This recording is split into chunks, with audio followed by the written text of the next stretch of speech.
इनका नाम ही है माइक्रो ऑर्गेनिज्म यानी सूक्ष्म जीव। ठीक है, तो यहाँ पे दे रहा है कि food, clothing and leather ETC are sometimes spoiled by microorganism, यानी कपड़े, भोजन, चमड़े की वस्तुओं को भी क्या कर देते हैं, ये संदूषित कर देते हैं। ठीक है ना। Micro organism that cause disease in human pathogens enter our body through many ways such as by air we breathe, water we drink और food we eat। सबसे पहले बता दें बच्चों कि ये जो माइक्रो ऑर्गेनिज्म होता है वो किसी न किसी प्रकार से क्या करता है, हम इंसानों में रोग उत्पन्न कर देता है। जैसे यहाँ पे दे रहा है बच्चों कि जो हम लोग सांस लेते हैं, सांस के द्वारा, अभी जो कोरोना वायरस हो रही है बच्चों, वो किस चीज़ के द्वारा हो रही है,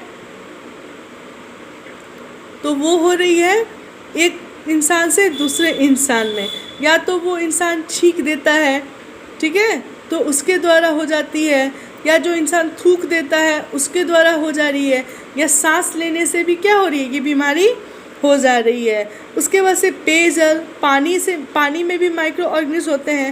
यानी मान लीजिए जिसको बीमारी है वो क्या किया, वो पानी का बोतल से पानी पी लिया, ऊपर से पानी पी लिया, और जब मान लीजिए हम पानी पीते हैं तो उसमें हमारा भाप जाता है ना, हमारे मुंह से निकली हुई सांस जाती है, और वही वो दूसरे इंसान को प्यास लगी वो मांग करके फिर उसको पी लिया। एक तो उसने बॉटल को टच किया, फिर सेकेंडली उसने जो पानी ऊपर से पिया था तो उसमें क्या हुआ, उसका भाप गया, और फिर उसने वो पानी को ड्रिंक किया, तो इससे उसका जो मतलब उसमें जो सूक्ष्म जीव होंगे वो उसमें रिफ्लेक्ट हो जाएंगे। इस तरह से हुआ। फिर उसका से भोजन के द्वारा भी हमारे शरीर में प्रवेश करता है। आप लोग घरों वगैरह पे हमारी मम्मी लोग खाना बना रही होंगी, आप लोग जानते हैं हम लोग खाना बना रहे हैं तो हमेशा अपने हाथों को अच्छे से साफ़ सुथरा करते हैं, बना रहे हैं। लेकिन क्या बाहर में जो रेस्टोरेंट वगैरह में अभी खाना बना रहे होंगे, क्या वो इतनी सावधानियां बरत रहे होंगे? नहीं ना। तो इस तरह से ये क्या होता है, ये सूक्ष्मजीव जो है भोजन के द्वारा भी हमारे शरीर में प्रवेश कर जाते हैं। तो कौन कौन से कारण से बच्चों, तो एक तो पानी के द्वारा, दूसरा सांस के द्वारा, और तीसरा भोजन के द्वारा। Disease are also transmitted by direct connect with an infected person or carried through an animals। यहाँ देखिए बच्चों, ये संक्रमित व्यक्ति अथवा जंतु के सीधे संपर्क में आने पर भी यह रोग का संचरण हो सकता है।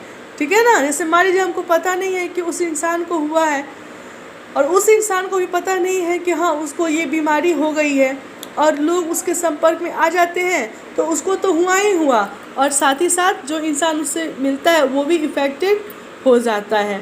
ठीक है। अब हम देखेंगे यहाँ पे microbial disease spreading from an infected person to a healthy person by any means are called communicable disease like Ebola, chickenpox and tuberculosis. अब यहाँ पे नाम जुड़ जाएगा क्या बच्चों, कोरोना वायरस का, यानी कोविड-19 का भी यहाँ पे नाम जुड़ जाएगा, जिसकी हम लोगों ने कभी कल्पना नहीं की थी कि एक इतनी भयानक वायरस आएगी जो इंसान को इंसान से क्या कर देगा, दूर कर देगा।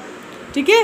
लेकिन कोई नहीं, इसमें भी हम लोगों को बहुत ही जल्दी जीत हासिल होगी।